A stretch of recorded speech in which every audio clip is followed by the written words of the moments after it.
प्रेम नारायण अपनी पारिवारिक परंपरा के कारण जन्म से एक एकेश्वरवादी और अपनी तार्किक समझ के आधार पर ईश्वर के अस्तित्व के रहस्य के प्रश्न पर एक विचारशील व्यक्ति हैं।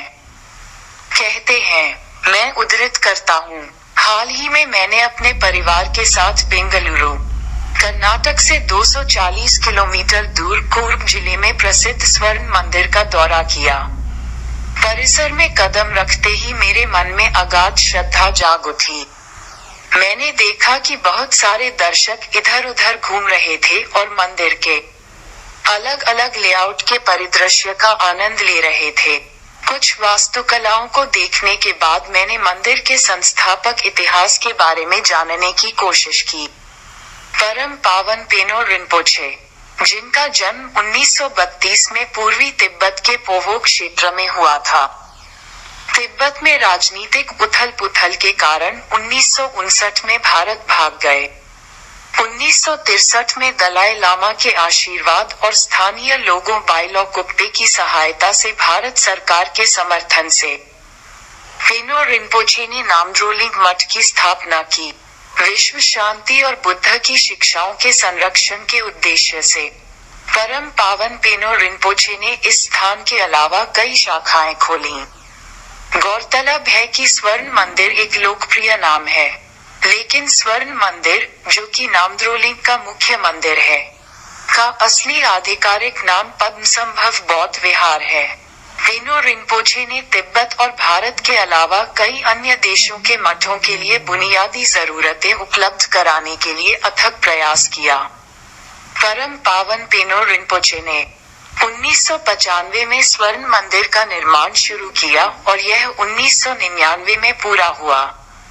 जहां तक वास्तुशिल्प डिजाइन का संबंध था, आकर्षक परिदृश्य के साथ कई उत्कृष्ट चित्रों और मूर्तियों में तिब्बती परंपरा का पालन किया गया था। स्वर्ण मंदिर के अंदर 3 महान मूर्तियां हैं। ये हैं बुद्ध शाक्यमुनि, गुरु पद्मसंभव और बुद्ध अमितायुस। पहिया, जिसे बुद्ध पहिया कहा जाता है, इसमें 8 तीलियां हैं, जिनमें दाएं और बाएं दोनों तरफ नर और मादा हिरण हैं, जो तिब्बती बौद्ध धर्म में सबसे महत्वपूर्ण प्रतीकों में से एक है। मैंने मंदिर के चारों ओर चित्रकारी देखी।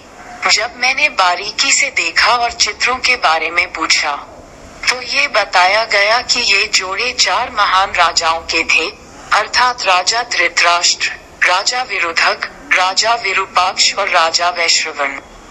हम आमतौर पर मठों में दीर्घायु के 6 प्रतीक देखते हैं। डिजाइन में आकर्षक और 6 प्रतीकों में से बहुत शांत, जो मैंने देखा, बूढ़ा आदमी, पेड़, चट्टान, धारा, पक्षी और जंगली जानवर। बूढ़ा आदमी, जिसे शू लाओ माना जाता है, दर्शाया गया पेड़। चिकित्सा गुणों वाला माना जाता है। चट्टान पर्याप्त और शाश्वतता का प्रतीक है। धारा अमरता का अमृत माना जाता है। पक्षी लंबे समय तक खुशी और वफादारी का प्रतीक है और अंत में हिरण द्वारा दर्शाए जाने वाले जंगली जानवर के बारे में माना जाता है कि वह अमरता के पौधे को देख सकता है। इन सब के अलावा यहाँ स्कूल, पुस्तकालय, कंप्यूटर प्रभाग, स्वास्थ्य और चिकित्सा सुविधाएं, फिल्टर टैंक और कई अन्य सुविधाएं हैं। संक्षेप में मैंने कर्नाटक के कूर्ग जिले में स्वर्ण मंदिर के अस्तित्व का वर्णन किया है।